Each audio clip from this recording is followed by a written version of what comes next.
What is an inclined plane? We use a lot of simple machines to move heavy loads from one point to another. One of them is an inclined plane.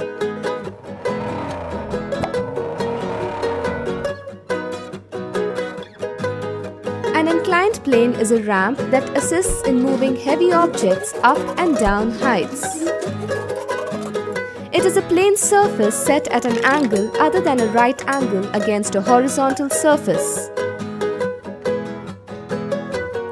If Dhakkan here wants to lift and place this barrel on a ledge, it is a bit difficult.